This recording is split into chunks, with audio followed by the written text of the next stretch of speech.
Mga kawikaan. Unang kabanata. Ang kahalagahan ng kawikaan. Ito ang mga kawikaan ni Solomon na anak ni David, hari ng Israel. Sa pamamagitan ng mga kawikaang ito, magkakaroon ka ng karunungan, maitutuwid mo ang iyong ugali at mauunawaan mo ang mga aral na magbibigay sa iyo ng karunungan. Sa pamamagitan din nito, magiging disiplinado ka dahil itinuturo nito ang matuwid na paraan ng pamumuhay, mabuting pag-uugali, paggawa ng tama at pagiging magkatarungan. Makapagbibigay ito ng karunungan sa mga walang kaalaman at sa kabata ay magtuturo ng tamang pagpapasya. Sa pakikinig nito, ang marunong ay lalong magiging marunong at ang may pinag-aralan ay magiging dalubhasa. Upang manawaan nila ang kahulugan ng mga kawikaan, mga talinghaga at mga bugtong ng marurunong. Ang pagkatakot sa Panginoon na may paggalang ang simula ng karunungan. Ngunit sa hangal, walang halaga ang karunungan at ayaw niyang maturuan upang maituwid ang kanyang pag-uugali.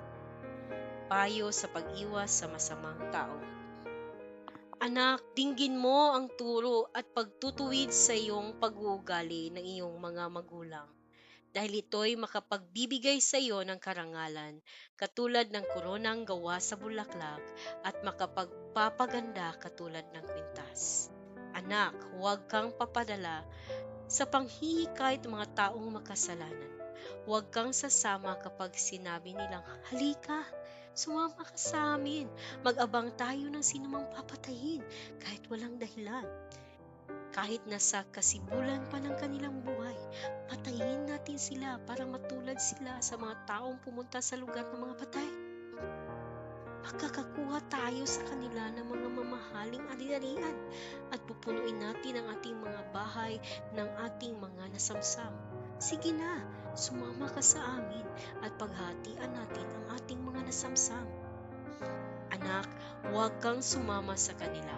Iwasan mo sila sapagkat mabilis sila sa paggawa ng masama at sa pagpatay ng tao.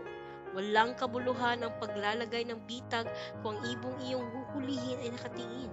Alam ng ibon na mahuhuli siya, pero ang mga taong masasama, hindi nila alam na sila rin ang magiging biktima ng ginagawa nila.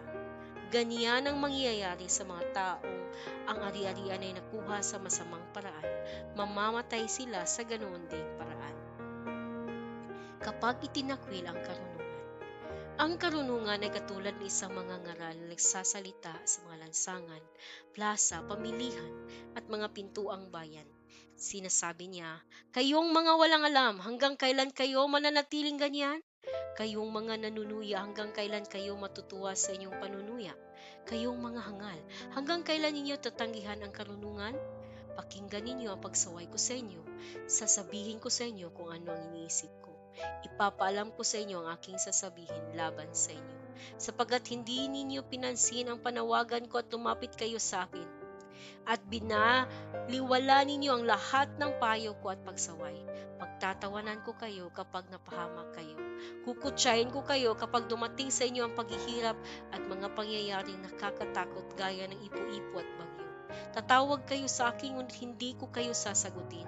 Hahanapin ninyo ako ngunit hindi ninyo ako makikita dahil ayaw ninyo na tinuturuan kayo at wala kayong takot sa Panginoon.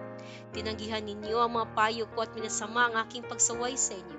Kaya anihin ninyo ang bunga ng inyong mga ginagawa at pinaplanong masama, sapagkat ang katigasan ng ulo ng mga taong walang karunungan ang papatay sa kanila, at ang pagsawalang bahala ng mga hangal ang magpapahamak sa kanila.